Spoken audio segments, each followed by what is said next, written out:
Hi, everyone. Thanks so much again for tuning in to Ask 5. I'm Monica Molinaro, and I'm going to be your host of this episode. And today I'm joined by Niki. So, Niki, do you want to start by introducing yourself and introducing the question for this episode? Sure. Thank you. I'm Niki Soilis. I'm a second-year doctoral student at the Institute of Health Science Education. And I'm happy to be here, particularly because this topic is relevant for everyone. Mentorship brought me to the program, and having a supervisor is what leads me through it. So today's question is really, how do I find a supervisor or a mentor? What do I look for, and how do I know that they're the right one? Yeah, which is a really important question when you're getting into research for the first time, 100%. So maybe without any further ado, let's see what our 5 had to say. Sure.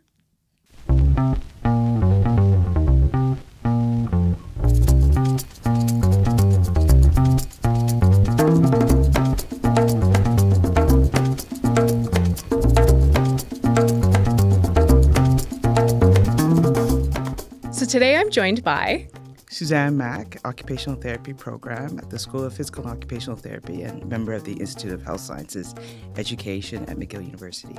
Tina Martimianakis from the University of Toronto. I'm professor in the Department of Pediatrics and director of Medical Education Scholarship there. And I'm a scientist at the Wilson Center and associate director of the Wilson Center, and I oversee the portfolio that's about collaborations and partnerships. I'm Elizabeth Ann Kinsella, and I am director and professor at the Institute of Health Sciences Education in the Faculty of Medicine and Health Sciences at McGill University. Meredith Young. I'm an associate professor at the Institute for Health Sciences Education at McGill University in Montreal, Canada. Martin Pusick. I'm an associate professor of both pediatrics and emergency medicine at the Harvard Medical School, and I'm the director of the Research and Education Foundation at the American Board of Medical Specialties. We're going to dive right in. If you're entering this space for the first time, how do you go about and find a supervisor or a mentor? I think there are a few ways of thinking about this. So I think the topic area is helpful to align your interests with the interests of the person who's supervising you or mentoring you. I think it allows people to have an invested interest and a shared passion. I see that with my doctoral supervisors. Attrition retention is not their expertise, but it's related to some of the things they talk about or they're doing in their research. And so there's an invested interest in what I did. So I think there's that sort of shared passion for that topic or that area. That's helpful. I think the other pieces are more on an interpersonal level. I think you want someone you feel comfortable with, someone that you feel you can go to and ask, so-called stupid questions, although I don't think there are any stupid questions, but just a question where you may feel it's very, basic, and someone who can say, that's okay, like we all need to answer that question. So I think someone who can really be open in that way and can create that space and that time for you is important because I think having a mentoring relationship or a relationship where there's supervision means that there's an investment of time and effort. And then the other thing I think that has to be clear is that I think the person who's seeking out the supervision or the mentorship needs to have a sense of what their goals are. What do they want out of that relationship? Is it so that they're supervised for their research? Is it so that there's a sense of, how the research will contribute to their scholarship, scholarly practice? Is it, from a career perspective? So having a sense of goals, I think, is helpful too. In thinking about these relationships, because your supervisor, your mentor, depending on the type of work that you're doing, you're going to have an extended relationship with them over a long period of time, right? So do you feel like, in terms of how much personally you might discuss between the two of you or anything of the sort, where do you think that line should be drawn? That's a really interesting question. I actually thought quite a bit about that topic. I think that is part of the discussion between the mentor and mentee at the get-go. What are your expectations in terms of what is allowed to be discussed in that space? And my tendency would be to say that you'd want to talk about personal things as it relates or applies to the nature of your relationship and the goals of what you're trying to achieve. So if some of those personal things are affecting your ability to perform in your academic environment or to pursue that research or to even engage in that research, then maybe that's something that needs to be discussed. But from my perspective, I don't think your mentor, your supervisor should be your therapist either, right? Like I think there is a line that needs to be drawn. But I think if what you're talking about in terms of a personal issue relates to your career goals or that research, then it makes sense to introduce it. But otherwise, I would not discuss it. Definitely. So now on the flip side of that, a not so great supervisor or mentor, what kind of traits do you think they embody? Someone who doesn't give you enough space to build your own autonomy, your own reflection, someone who maybe guides just a little too much. I think the term that comes to mind is sort of like micromanage. You don't want to be micromanaged. I think what you want to do is help this person to be able to conduct their own independent research, which means that that supervisor needs to be able to give you that space to learn, to reflect, but also to make mistakes. And what you also don't want is someone who's not going to be able to give you that feedback constructively. So if it's going to be pure criticism, but it isn't concrete, there isn't solutions, there isn't probing questions to foster that reflexivity, then it can be very problematic. So what ultimately makes a good supervisor, mentor, colleague? I think it's not one person. I think it's the person that you need in the moment. And I think that's something that mentorship programs often don't provide the mentees. They assign you a person, but that person might not be the person you need in the moment. Is there anything else that you wanted to say about good supervisors or mentors? Well, I want to separate the supervisors out from the mentors. So a mentor is someone who doesn't have a formal relationship with you otherwise. I think you need a mentor that you can discuss your supervisors with, for example, especially if you're studying and you're doing graduate work. You're trying to figure things out, or you're applying for a job. And those dependent relationships that we have with our supervisor, they're a different thing to have to negotiate. So a mentor is a very special person in your life. And they should be someone who should not have a power relationship over you, who should not be, you should not be worried whether or not they will affect your next career choice, because you need that unobstructed opinion to come across, that authentic advice. And it should be someone that you admire and perhaps you want to emulate in some way, and you want to learn from them. So I think that's the mentor. Now, for the supervisor, you also have to really think hard about who you want to work with, especially if you're doing a PhD. What kind of supervisor are we talking about? Do you have a preference? I mean, there's a different thing, right? In medicine or in other health professions, sometimes you can't choose your supervisors. In graduate studies, you have the capacity to choose your supervisor. So I'll speak from experience as being a researcher and not a clinician, that the choice of supervisor does matter, because you spend a lot of time with them and you have to put your trust in them. And the advice that they give you and the edits that they provide on your work and the timeline that they create for you is one often that you don't agree with, because it interferes with other things that you're doing. And you have to just trust in the process. So for that, it takes a relationship. They get to know you very well. They can anticipate your needs. Sometimes a good supervisor should be able to anticipate your needs. They should be able to see if you're troubled, you haven't slept well, something's going on at home. They should be able to stop you and say, hey, I think you need a leave at this point in time. I think something's going on that needs to be addressed that's outside of schoolwork. I think they need to be able to sit you down and say, you've got to accelerate because you've been at this. I mean, it's great to be reading and reading and reading, but now you've got to start writing. And that's a big deal for people, to start writing. That's not an easy thing for many, many people.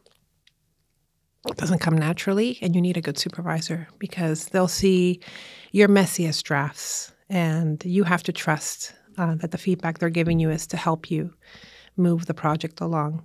And then when you're tired of the project, because you will be 4 years in, you have to trust them when they say, no, it needs another draft.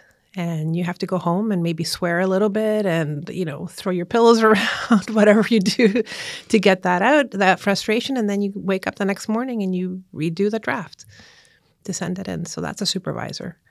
So within that supervisor piece then, do you think that there's a line between the personal and the professional? Because as you said, it's a very long relationship. That's the person that's going to come to know you the most, and you're going to come to know that person really well. So is there a line? And if there is, where is it?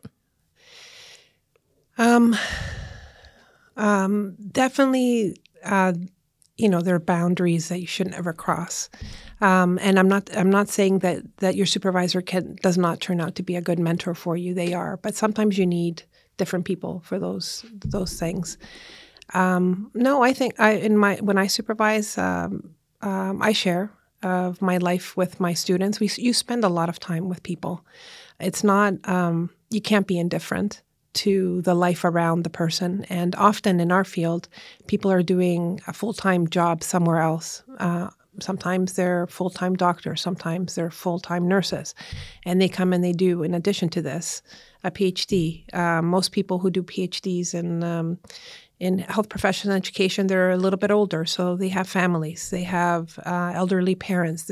Stuff happens around them. So that factors into their work. You can't. That piece is not, I think that's important in building the relationship. But you can't forget that your supervisor is also there to judge you, right? So that judgment piece is important. And your supervisor is not your therapist. So if there's a line that should not be crossed, is that one. But a good supervisor would pick that up. So I think that's an important piece. They'll help you find the supports you need if you do need them. Now, I think we've gone to those kind of things, quite often in my conversation. Most of the time, none of this is necessary. And you establish a good relationship with the person because you have a shared interest in the topic. You excite each other because you have these wonderful conversations based on things that you're reading. You share the resources. You get to know your students and then their interests, and you bring things to them, and they bring things to you. And it's very invigorating and rejuvenating, really, to be able to think through a problem with the help of somebody else's perspective. So I'm thinking about looking for a PhD supervisor, for instance, which is the area where I have most expertise as a PhD supervisor, but also as a field chair of a graduate program. So students, sometimes they come across someone's work and they will reach out to that individual and ask, are you accepting students at this time? Sometimes they will apply to a program, and that program will help link them to professors with common interests or professors who are accepting students at that time. And sometimes it's just serendipity that you're working in a lab, or you are doing a master's with someone and they recommend you work with someone else. So there's many different avenues and paths to find a supervisor. I think it's really important, if you find someone's work that you really love, to have a conversation with that person. Sometimes it can be that officially they're not accepting students, but if you have the right profile and you align perfectly with their areas of interest, there may be opportunities to work with them or to be involved with their lab. I think it's really important to find a supervisor that philosophically aligns with your own perspective, at least to some extent. So there are many different sort of philosophical perspectives that inform different approaches to research. And the more that you're aligned with what your supervisor is doing, I think the better kind of experience that you're going to have. Are there any other traits that you think a good supervisor would embody that someone should look out for when they're on the supervisor or mentor search? Yeah, I think for me, integrity is always really important, that they have a reputation as a person with integrity, respect, open conversation, somebody who can engage in open conversation, someone who makes time for you as a priority, I think somebody who thinks about you as a person beyond simply as a student. I feel like the people that I have supervised, which has been 10 PhD students now, I feel that they almost become family because you're spending, for instance, 4 years together and you're usually meeting very frequently and you're essentially producing a book together, a 300-page or 400-page book, which is usually 4 or 5 manuscripts. So you're really intertwined and you're working really closely. So thinking about, can you work with this person closely, almost like a family member for that length of time? And are they responsive to me?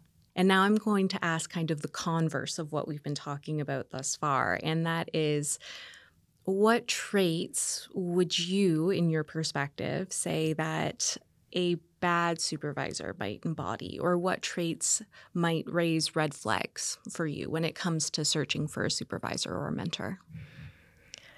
Yeah, so I was in a position as the program chair for health professions education, and in that role, I had a lot of students coming to me with issues that arose with their supervisors. I think one of the big issues is communication. So having open communications and setting the parameters of what will happen in terms of things like authorship or work in the lab. I think another thing is responsiveness. That's, I think, why I've emphasized it so much earlier. Sometimes students will submit their work to the supervisor and wait for feedback.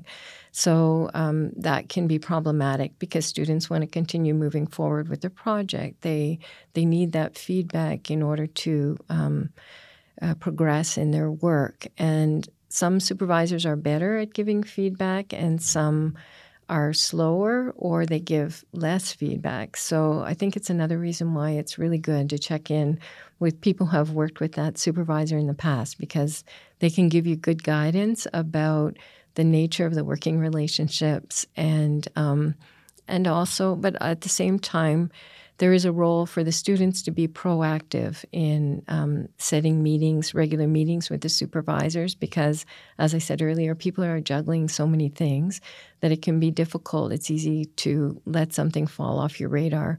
But if you have a regular meeting, if you ask for a meeting, the supervisor will need to prepare the work to be able to meet with you. And so those kinds of interventions almost, or that kind of setting a system in place can be really productive on both sides. And you bring up an important point as well, in that the relationship isn't necessarily top down from the supervisor to the student. Like, there's a back and forth that's happening. You both have agency in this relationship. Absolutely. Absolutely. It's a great point. You both have agency, and some students are better at claiming their space or claiming their time from a supervisor, and others are waiting for the supervisor to initiate. So I would really suggest for a student or a mentee to also initiate when they need something. There's also, there's different styles. Some supervisors meet with their lab or their trainees every 2 weeks. Others meet when the need is pressing. And both styles have merits and both styles have, potential challenges. And then some don't meet very often at all. So I think that you want the attention of your supervisor. You also want to understand that they're balancing other things. There's some hunting and there's also some luck. I think saying that we can build a perfect process or, follow this recipe and you'll find the best person ever is dishonest. And I think that it's also important to say at the front end that there'll be experiences that are good and experiences that are pretty crappy. Because getting into a supervisory relationship, it is underlying the relationship part, right? Especially for something like a PhD. You're into a 3 to 5 year marriage with that person. So when you're thinking about finding a supervisor or a mentor, there's kind of multiple dimensions that are important. And sometimes we forget to de-emphasize or which way does it go? Forget to emphasize some of them. So we often talk about, find somebody who's established in their field, who's credible, who has a good publication record, because they'll help you figure that out and you can, benefit from that track record, which has some truths. It means they figured out parts of the game. But sometimes it also means they have a very big lab or a very big group of students because they have resources to support lots of students. So when you're looking for a supervisor, you want to make sure that there's some kind of fit academically, right? Are their interests similar to yours? Do they use methods that you find credible? Can you learn from them? All of those things are kind of on the academic side, right? But it's a relationship. So it's also important to think about, is this person somebody that I like having conversations with, right? Is there a back and forth? Or is it you should do this and come back next week and tell me what the answer is kind of a conversation? Because while grad school is often mixed in with a thesis or a dissertation, it's fundamentally a learning experience. So you want to be in a space and with somebody that you can learn from. Often that means also somebody you feel you can trust, just in terms of having your best interests in mind. And there are people who are better at it, or who have got more practice, who have got more feedback, who have got more training on how to supervise effectively, and others who haven't. So I want to say that because if you're in a bad relationship, you're allowed to leave it, right? So if it's a bad supervisory or bad mentorship relationship, you don't have to stay in it. How would you define a good supervisor, and what qualities or traits would that good supervisor embody? And then from there, how would you define a bad supervisor? What does bad mean? And what are the traits and qualities that someone that could be considered a bad supervisor would embody? Fundamentally, I think a good supervisor is somebody who has your best interests in mind. That can look like a lot of different things, so that they want you to learn and support your learning. They want you to engage with and produce good work because that's good for you.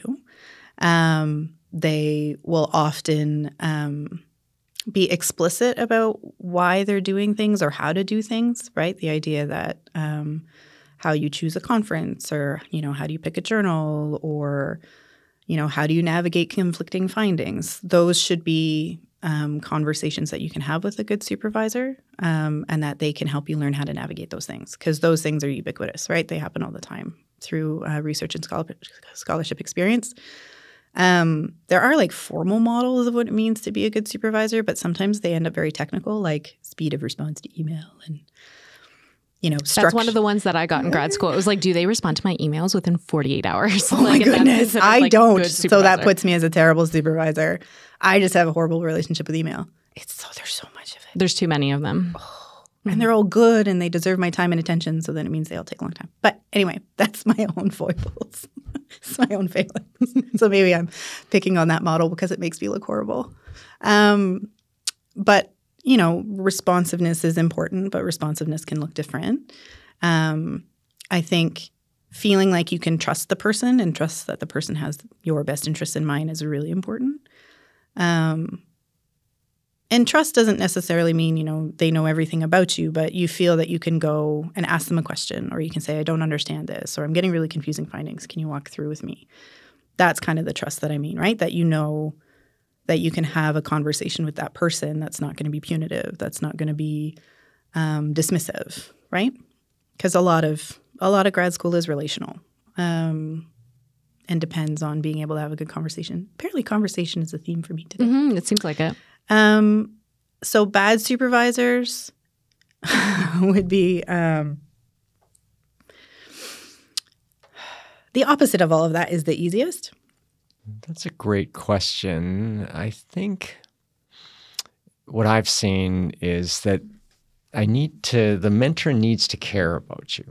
Just on a human, basis of you're willing to put in a tremendous amount of work around a thesis. You're going to go out, you're going to collect data, you're going to interview people, you're going to spend hours analyzing it, you're going to bring it forth in the whole bit. It's a considerable investment that you're going to make in terms of the thesis. And me as the mentor, I'm going to, sort of light touches along the ways to guide you to where it's to come across. But when, we talked earlier about the go left, go right, oh no, this didn't work, you got to come back feedback and the whole bit. It's my job as the mentor to dust you off and say, this is part of the thing, and here's what you learned, and then let's move forward from there. And so that so in the journey, I think that there's a part of it that that's technical. You need to do an ANOVA here, and over here you need to do a constructivist grounded theory thing, and kind of we can get into the technical jargon of kind of what the approaches are and what literature, who to talk to, and that kind of stuff. But at base, that stuff all is can be solved, can be looked up, you can call somebody, you can phone a friend as a mentor even, and send you off to figure out what the next step is there. But it all comes from a certain professionalism on the mentor's part. Kind of I've engaged in a kind of contract with you in which my role is specified to help you get to the end of your thesis, to the end of your research project and the like. As I can't bail on you, and what I often see is mentors who are really, really busy. They're really got a lot on their plate. Their mentoring load, quote unquote, might be tremendous and the like. And yet it's my job as as a professional mentor, been put in that role and have engaged in it, to have enough interest in the person to be willing to support the person in the journey, and to be, kind of pretty proud when they walk across that stage of what you did together. And I think that's the way I would answer that particular question. Mm-hmm. And the way you ended it off too, be proud of what you did together, right? There's this joint collaboratory effort. It's not just the supervisor or the mentor kind of telling you what to do and then going out and you doing that thing. Like there's a symbiotic nature to the relationship that's happening. Right. And the ownership of getting the person back on track. There's the old school thing of it's on you, and if you didn't do it, then it's your fault, right? And so that the people can flame out of a thesis. It's difficult, and so that so again, in the spirit of you're engaging in a difficult thing, sometimes difficult things don't come to the fore because some life event happened and you couldn't do the tremendous amount of work that it takes to bring a thesis to the fore. But if you've had good communication the whole way along, you've had a good sense of what the goals are and what the ambitions are, kind of as you go along, then if you can't accomplish it, if there's a lot of people out there who are all but dissertation, and that's a phenomenon.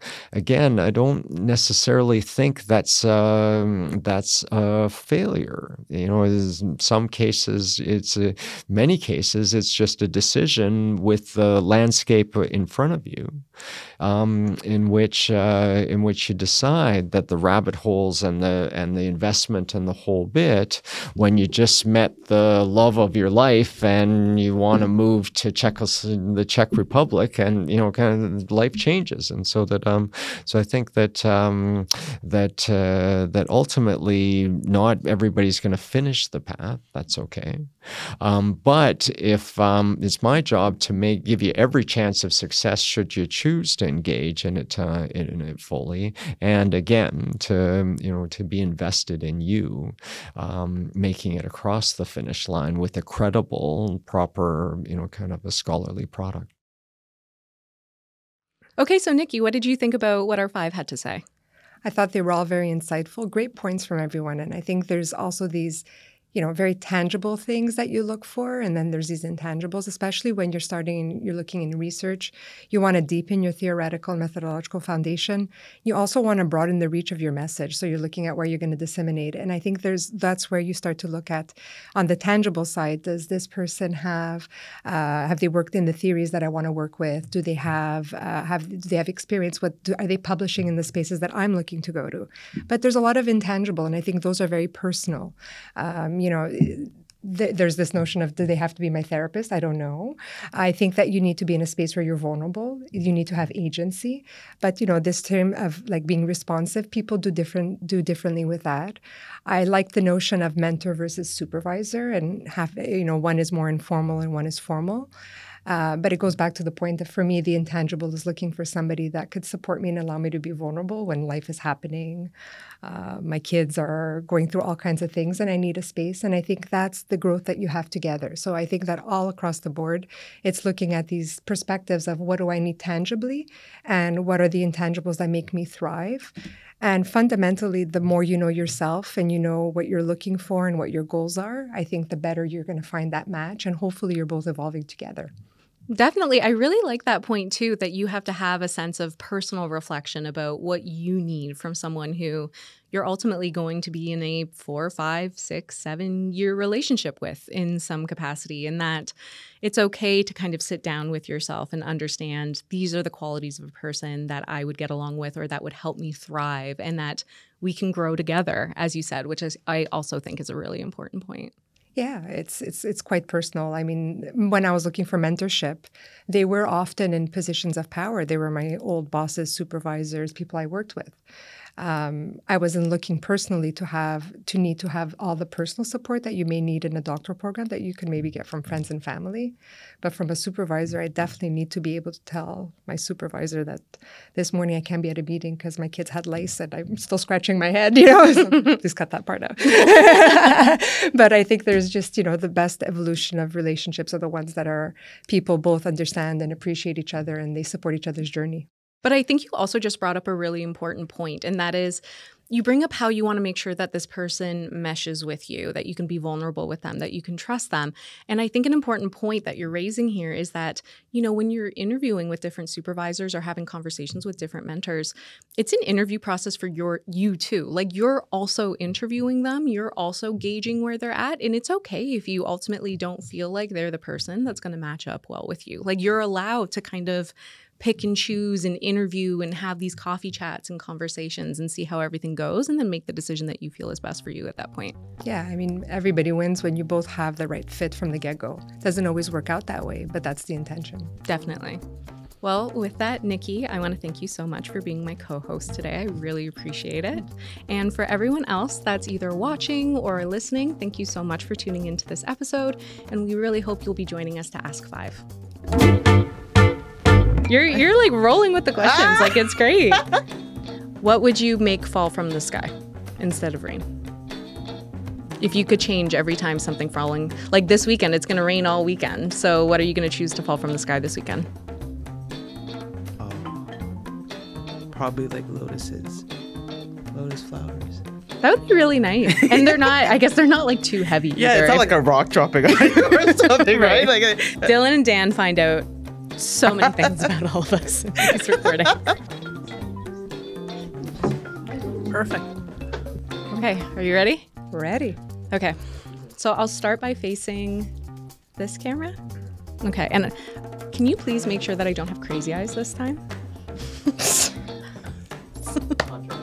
Now I'm feeling nervous. So you don't need to. I've been like sweating through everything that I'm wearing like this entire time, so. I feel like it's important to define what ghosting is. Yeah, no, I'm not that old. Like, I'm not sure. Yeah, Monica. Okay, let's do this, Molinaro. You ready? I'm ready. All right, it's go time. Thing, Molinaro. Okay, I'm ready.